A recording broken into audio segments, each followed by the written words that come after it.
नमस्कार साथियों, स्वागत है आप सभी का हमारे निर्मल क्लासेस करौली यूट्यूब चैनल पर। दोस्तों, आज हम आपको जोधपुर संभाग दर्शन के बारे में पूरा पढ़ाएंगे। तो जिस विद्यार्थी ने चैनल को सब्सक्राइब नहीं किया है, चैनल को सब्सक्राइब कर दें। और वीडियो के डिस्क्रिप्शन बॉक्स में आपको टेलीग्राम का लिंक दिया है, वहाँ पर आपको ये PDF आपको मिलेगी और ये PPT फॉर्मेट आप लोग डाउनलोड करें और अपने नोट्स बनाना शुरू कर दें। आपको पूरा बिल्कुल हर तरीके से आपको पढ़ाने की कोशिश की जाएगी और हर एक नए कंसेप्ट के साथ में।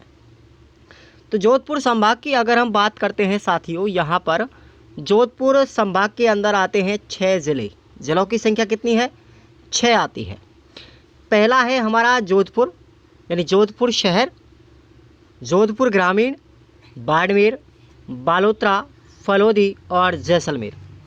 अब आपको इन 6 ज़िलों को कैसे याद रखना है, मैंने आपको एक ट्रिक बताई थी, जोधावा जोधावा। क्या बताई थी? जोधावा जोधावा। देखिए, आप लोग ट्रिक से याद करेंगे, ठीक है। फलौदी जले, क्या ट्रिक बताई थी मैंने आपको?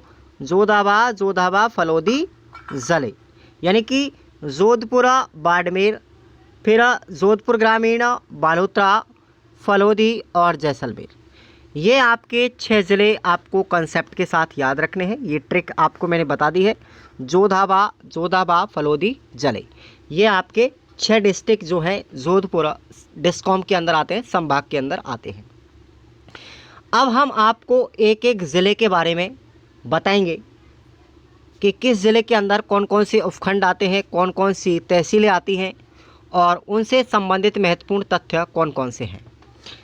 सबसे पहले हम बात करते हैं जोधपुर ज़िला की, यानी जोधपुर शहर जो ज़िला है उसको 2 उपखंडों के अंदर बांटा गया है।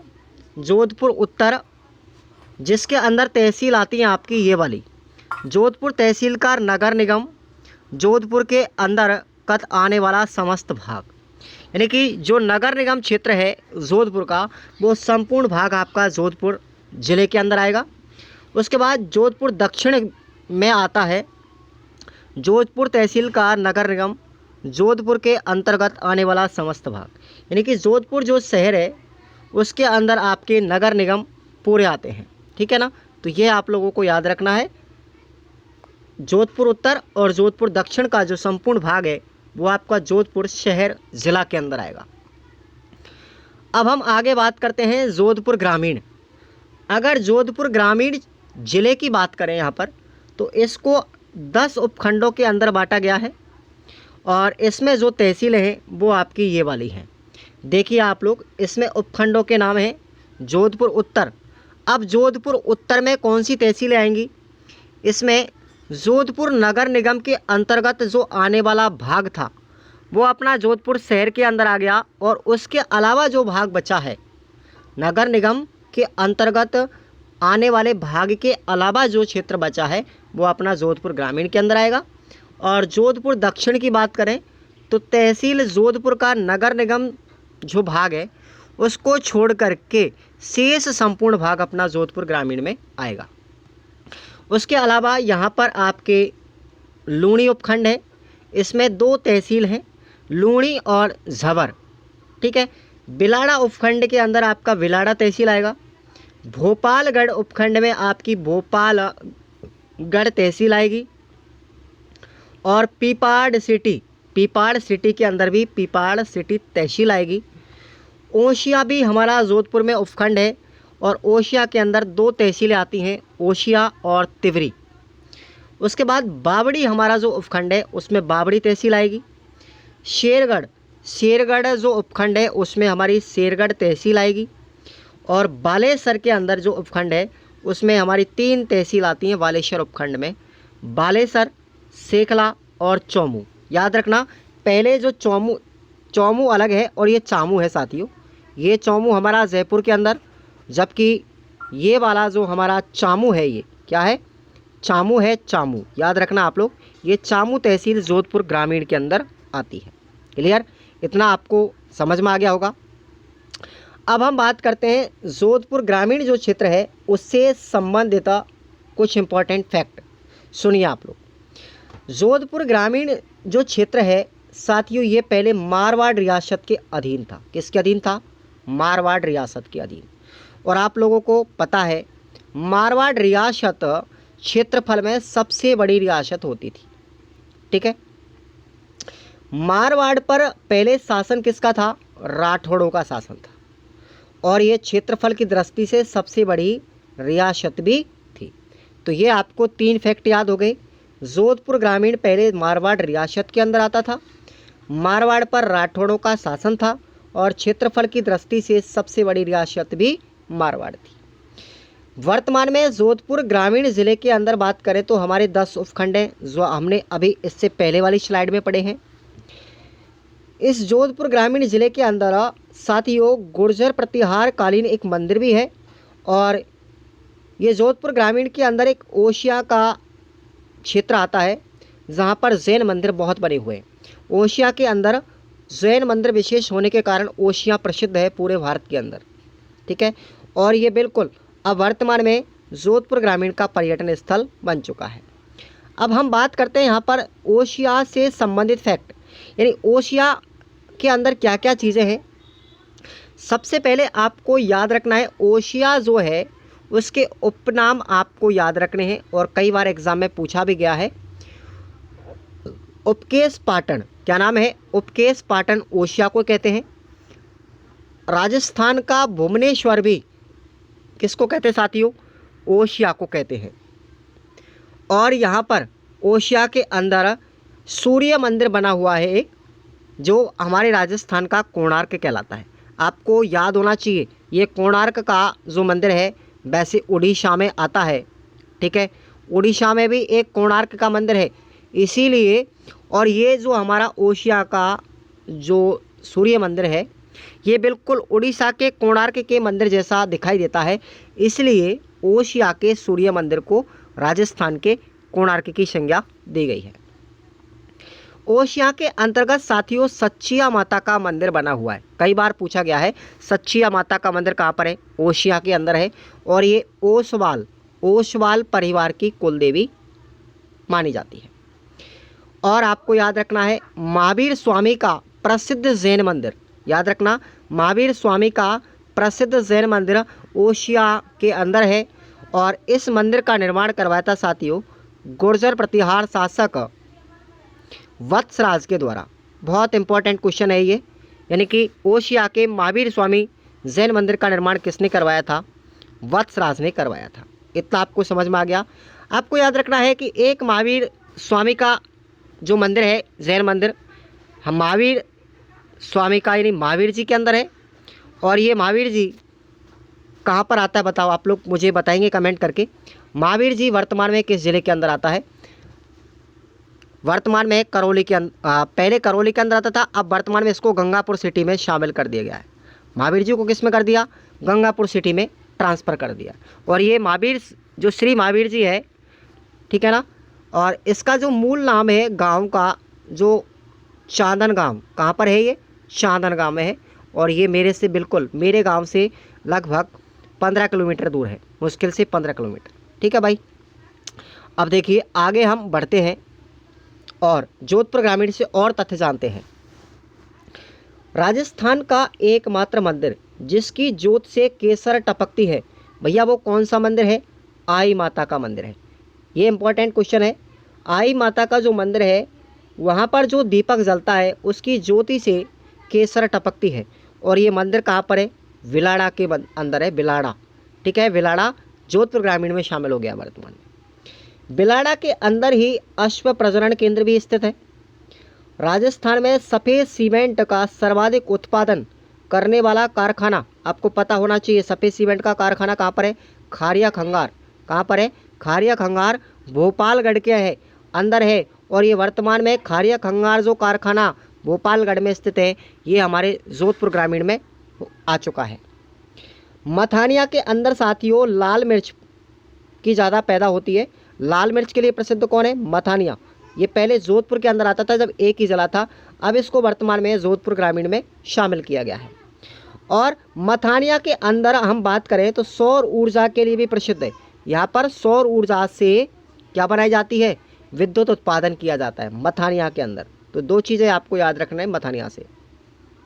हम बात करें, खेजड़ली गांव जो है वर्तमान में जोधपुर ग्रामीण में आ चुका है और यहाँ पर विश्व का एकमात्र वृक्ष मेला लगता है। आपको याद होना चाहिए, इस खेजड़ली गांव के अंतर्गत बिश्नोई संप्रदाय के लोगों ने चिपको आंदोलन किया था।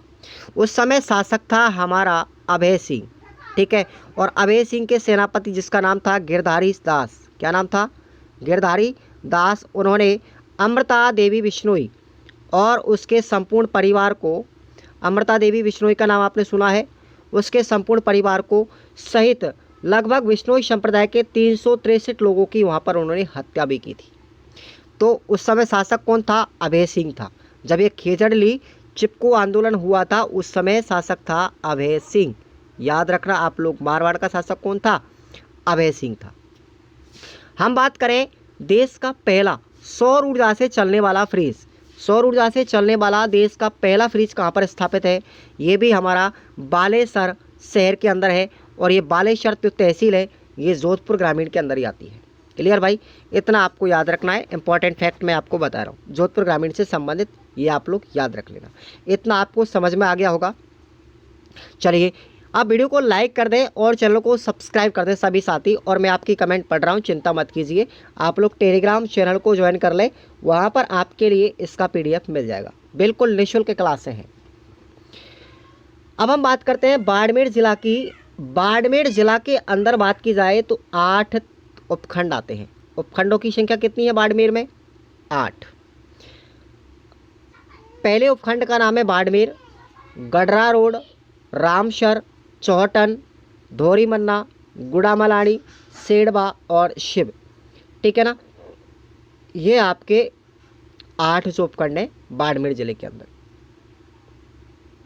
अब हम बाड़मेर जिले से संबंधित कुछ फैक्ट देखते हैं यहाँ पर, इम्पोर्टेंट।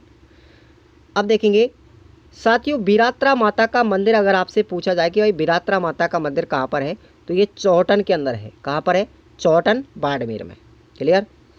और किराड़ू का जैन मंदिर अगर पूछा जाए ये कहाँ पर है, तो ये किराड़ू का जैन मंदिर जिसको राजस्थान का खजुराहो कहते हैं, ये भी बाड़मेर में स्थित है। तो इम्पोर्टेंट है, दोनों याद रखना। बिरात्रा माता का मंदिर चौहटन बाड़मेर, किराड़ू का जैन मंदिर राजस्थान का खजुराहो कहलाता है, ये भी बाड़मेर में है। और आपको पता होना चाहिए इसको खम्भों का मंदिर भी कहते हैं। क्या बोलते हैं? खम्भों का मंदिर भी कहते हैं, क्योंकि इसमें 1444 खम्भे हैं किराड़ू के जैन मंदिर में। क्लियर? घोड़ों का तीर्थ स्थल अगर आपसे पूछा जाए, ये कई बार एग्जाम में पूछा गया है साथियों, घोड़ों का तीर्थ स्थल आलम जी का धोरा कहलाता है। क्या बोलते हैं? आलम जी का धोरा है, उसको घोड़ों का तीर्थ स्थल कहते हैं।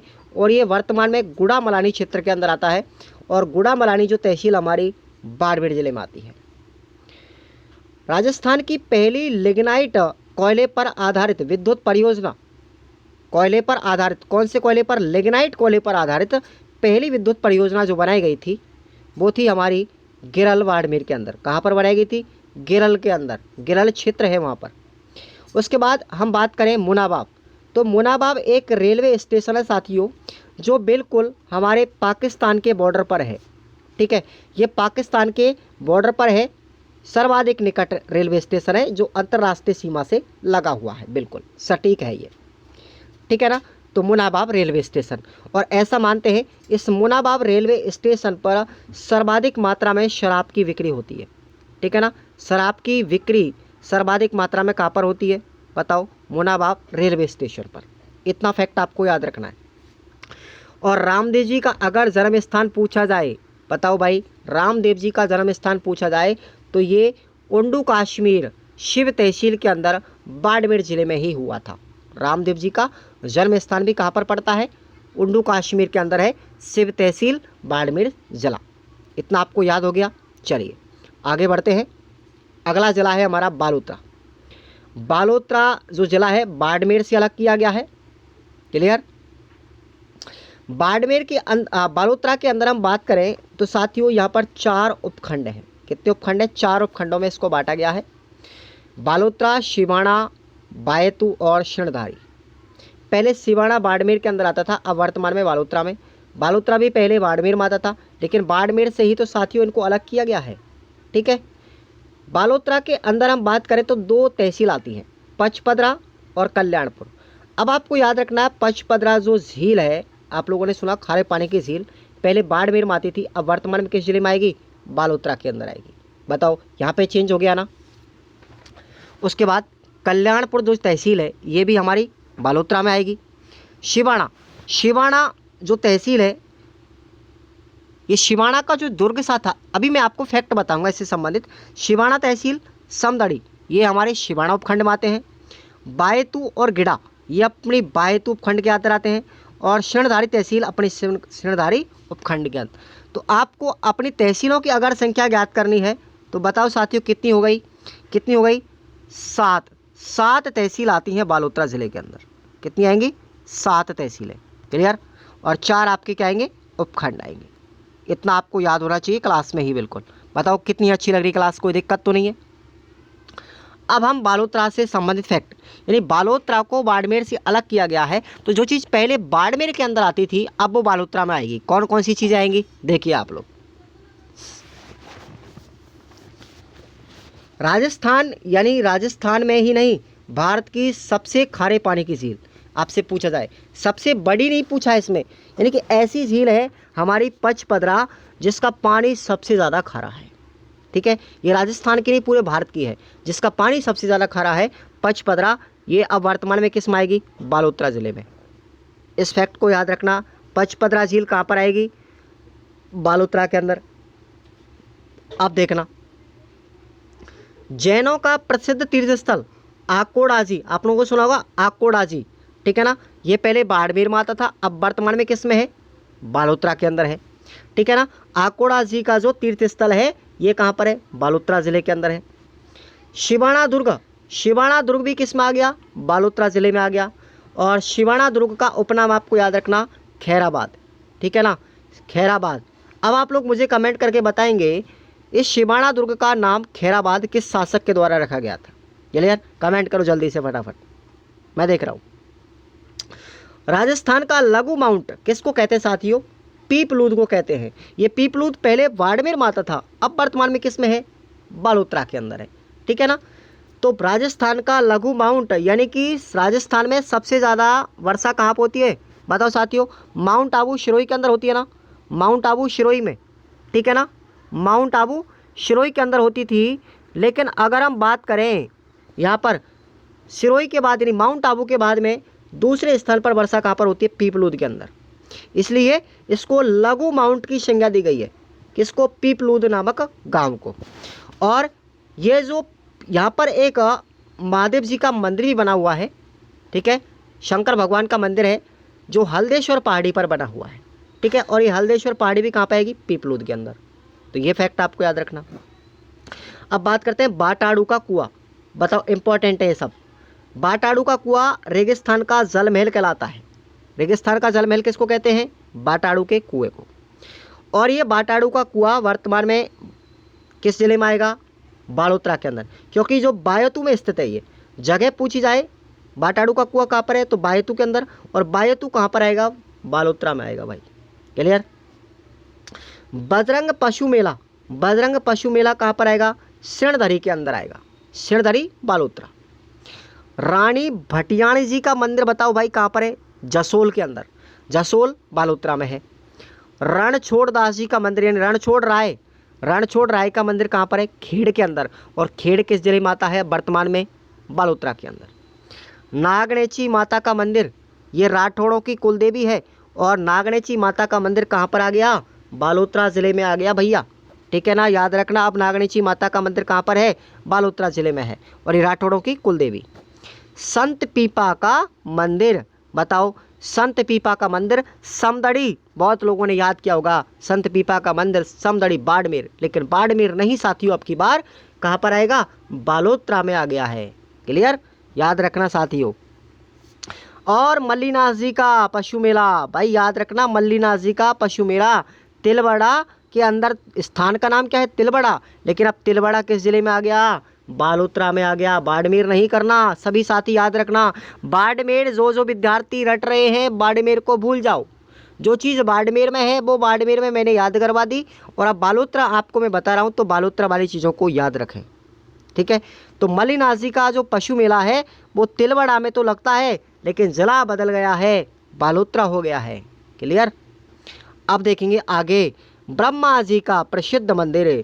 भाई ब्रह्मा जी का प्रसिद्ध मंदिर है, ये कहाँ पर है? खेतेश्वर धाम जिसको हम कहते हैं, ये आशोत्रा के अंदर है। और आशोत्रा वर्तमान में किस में जाएगा? बालोतरा जिले में जाएगा। क्लियर। तो ये फैक्ट आप लोगों को किससे संबंधित है? बालोतरा से संबंधित है। अपनी कॉपी में आप लोग नोट बना लीजिए, बिल्कुल। ठीक है, आगे देखते हैं हम फलौदी जिले पर आते हैं। फलौदी जिला, फलौदी जिले को भी जोधपुर से अलग किया गया है। ठीक है ना भाई, फलौदी को जोधपुर से अलग किया गया है। फलौदी जिले की हम बात करते हैं तो इसमें 6 उपखंड आते हैं। कितने आएंगे? 6 उपखंड। कौन कौन से हैं? फलौदी, लोहाभट्ट, आहू, देचू, बाप और बापनी। क्लियर। और तहसील कौन कौन सी हैं? फलौदी, लोहाभट्ट, आहू, देचू, सेतरावा, बाप, घंटियाली और बापनी। तो बताओ कितनी तहसील हो गई, गिन करके बताओ। 1 2 3 4 5 6 7 और 8, यानी 8 तहसीलें आपकी फलौदी जिले के अंदर आएगी। क्लियर। ये आप लोग देख सकते हैं मानचित्र के साथ में। अब देखिए फलौदी से संबंधित फैक्ट। अब जो विद्यार्थी ने जोधपुर रट रखा था काफ़ी दिनों से, अब फलौदी में कौन कौन सी चीज़ें आई हैं उनको भी ज़रा आप लोग नज़रअंदाज नहीं करें, आप लोग एक बार ज़रूर देख लें। तो फलौदी के अंदर देखिए क्या क्या चीज़ें आई हैं। राजस्थान का सबसे शुष्क स्थल, ये आप लोग काफ़ी दिनों से जानते हैं कि सबसे शुष्क स्थान अगर बात पूछी जाए राजस्थान की तो फलौदी था। ठीक है ना, फलौदी स्थान था, लेकिन फलौदी तो अब कहाँ गया? फलौदी जिला ही बन गया पूरा। क्लियर। और देखिए कुरजा पक्षी के लिए प्रसिद्ध स्थान खींचन गांव।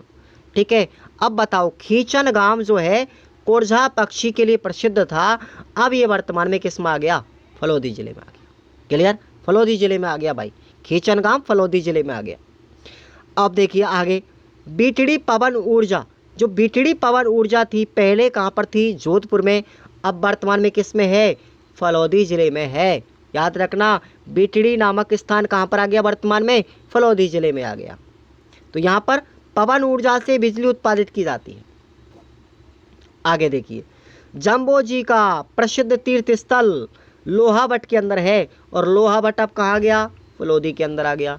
ठीक है, लोहाभट्ट में एक युद्ध भी हुआ था, मुझे ध्यान नहीं है, जब मैं आपको विस्तार से पढ़ाऊंगा जीके कभी भी हिस्ट्री में, तो आपको लोहाभट्ट का जो युद्ध बहुत से लोग पहले जोधपुर करते थे क्योंकि जोधपुर था पहले, अब वर्तमान में कहाँ आ गया? फलौदी के अंदर आ गया। अब लोहाभट्ट को आप फलौदी करेंगे।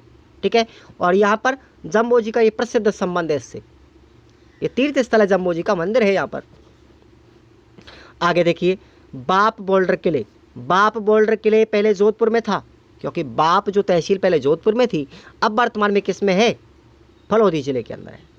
गोमट ऊंट के लिए प्रसिद्ध, फलौदी जिला किसके लिए प्रसिद्ध है? गोमट ऊंट की नस्ल यहाँ पर पाई जाती है फलौदी जिले के अंदर। और देखिए आप लोग फैक्ट, अभी बहुत कुछ सीखना है आप सभी को, चिंता नहीं करना है। वेंगटी गांव, बताओ साथियों, वेंगटी गांव जो हड़बू जी का प्रसिद्ध मंदिर बना हुआ है, वेंगटी गांव है, ये पहले किस में आता था? जोधपुर में आता था, और अब वर्तमान में किस में है? फलौदी जिले में है। कोई मुझे एक विद्यार्थी 1 2 4 कमेंट करके मुझे बता सकते हैं कि इस वेंगटी गांव को हड़बू जी के लिए दहेज में दिया था, किस शासक के द्वारा दिया गया था? मुझे बता सकता है कोई? वेंगटी गांव। आगे देखिए अगला फैक्ट है बापनी, मेहा बांगलिया जी जो है उनका प्रसिद्ध मंदिर भी कहाँ पर है? बापनी के अंदर, और बापनी आएगा अपना फलौदी जिले में। सुबाप देखेंगे, करणी माता का जन्म स्थान। अब आपको याद रखना, करणी माता का जन्म स्थान पूछा गया है आपसे, तो वो है हमारा सुबाप के अंदर फलौदी जिले में। अगर करणी माता का मंदिर पूछा जाए, बताओ साथियों, तो मंदिर तो अपना बीकानेर के अंदर है। ठीक है ना, हम बीकानेर संभाग पढ़ेंगे, बीकानेर जिला, तब आपको पढ़ाएंगे करणी माता का मंदिर। ठीक है ना, तो सुबाप के अंदर करणी माता का जन्म हुआ था, और अब वर्तमान में सुबाप कहाँ पड़ता है? फलौदी जिले में। आगे देखिए, बाप झील और फलौदी झील, ये खारे पानी की झीलें हैं साथियों, ये भी किस में आ गई? अब फलौदी जिले में आ गई। लाडिया गांव, और ये प्रश्न कई बार पूछा गया है। रेत के समुद्र में डूबता हुआ गांव कौन सा है भाई, बताओ कौन सा है। लांडिया गांव है जो फलौदी जिले में आता है वर्तमान में। ये रेत के समुद्र में डूबता हुआ गांव कहलाता है, क्योंकि यहाँ पर बहुत ज़्यादा मात्रा में रेत पाई जाती है। ठीक है, अब आगे पढ़ते हैं हम। अगला हमारा ज़िला आता है जैसलमेर। जैसलमेर, तो इसमें हमारे 7 उपखंड हैं। 7 उपखंड हैं जैसलमेर, रामगढ़, पोकरण, शम, फतेहगढ़, बनियाना और फलसुंड। ये अपने 7 उपखंड किस में आएंगे, जैसलमेर ज़िले के अंदर। अब हम जैसलमेर से संबंधित फैक्ट देखते हैं। बहुत शानदार क्लास है। आप सभी विद्यार्थी अगर रुचि के साथ इसी तरीके से क्लासों को देखेंगे ना तो कोई गड़बड़ी होगी नहीं। बिल्कुल ऐसा महसूस होगा आपको कि जो बड़ी बड़ी कोचिंगों में आपसे बड़ा बड़ा पैसा लेकर के पढ़ाया जाता है ना, वही चीज़ें ऑफलाइन बैच के अंदर या ऑनलाइन बैच के अंदर वो आपको निःशुल्क मिलेगा।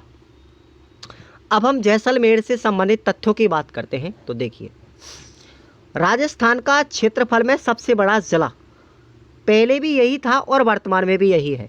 कौन सा, बताओ साथियों, जैसलमेर। जैसलमेर क्षेत्रफल में पहले भी यही था और वर्तमान में भी यही जिला है जैसलमेर। लेकिन आपसे पूछा जाए, मैंने आपको जब दूदू जिला पढ़ाया था, याद करो थोड़ा सा, दूदू जिला पढ़ाया था तो वो सबसे छोटा था क्षेत्रफल में। वर्तमान संदर्भ की बात करें 50 जिलों में तो दूदू क्षेत्रफल में सबसे छोटा जिला है। पहले कौन सा था उसको आप भूल जाओ, पहले धौलपुर था। कौन सा था, धौलपुर था। लेकिन अब आपको याद नहीं रखना, धौलपुर नहीं होगा। सबसे छोटा जिला कौन सा होगा क्षेत्रफल में, दूदू होगा। और क्षेत्रफल में सबसे बड़ा ये नहीं बदला, ये तो हमारा जैसलमेर ही है। ठीक है भाई, बताओ क्या मेरी स्पीड आपकी पढ़ाने को तेज़ तो नहीं लग रही, कहीं तेज़ तो नहीं पढ़ा रहा हूँ, स्पीड के साथ तो नहीं पढ़ा रहा हूँ, कमेंट करके बताओ एक बार यार। हाँ जी, अब आइए आगे। तनोट माता का मंदिर, बताओ तनोट माता का मंदिर। ठीक है, ये तनोट गांव है, जैसलमेर में पड़ता है और इसको हम थार की वैष्णो देवी भी कहते हैं। और इसका एक उपनाम और याद रखना, सैनिकों की देवी, आर्मी के जवानों की देवी कौन सी है, यही है भाई तनोट माता। ठीक है ना, ये तनोट माता ही है। ओके, अब आगे देखिए, आगे देखते हैं हम। अमर सागर, राजस्थान की पहली पवन ऊर्जा, राजस्थान की पहली पवन ऊर्जा कहाँ पर स्थापित की गई थी, अमर सागर के अंदर स्थापित की गई थी। और ये कई बार रेट में पूछा गया है। राजस्थान की पहली पवन ऊर्जा अमर सागर है। क्लियर। और अगर पूछा जाए गैस पर आधारित पहली विद्युत परियोजना कहाँ पर स्थापित की गई थी, वो रामगढ़ में की गई थी। यह भी अपनी जैसलमेर के अंदर है। तो दोनों आपको याद रखना, पहली पवन ऊर्जा और पहली गैस पर आधारित विद्युत परियोजना दोनों कहाँ पर है, जैसलमेर जिले में। पवन ऊर्जा हमारी अमर सागर में और गैस पर आधारित रामगढ़ के अंदर। क्लियर। अब आगे देखिए, राजस्थान ही नहीं बल्कि पूरे एशिया का, राजस्थान ही नहीं बल्कि पूरे एशिया का सबसे बड़ा टीवी टावर अगर पूछा जाए तो वो कहाँ पर है, रामगढ़ के अंदर ही है। रामगढ़ जैसलमेर के अंदर। और सबसे कम वर्षा वाला स्थान, सबसे कम वर्षा वाला स्थान कौन सा है, सम है भाई, सम तहसील है ये। ठीक है, और ये सम तहसील कहाँ पर आती है, जैसलमेर के अंदर। ये बहुत दिनों से आप पढ़ते आ रहे हैं।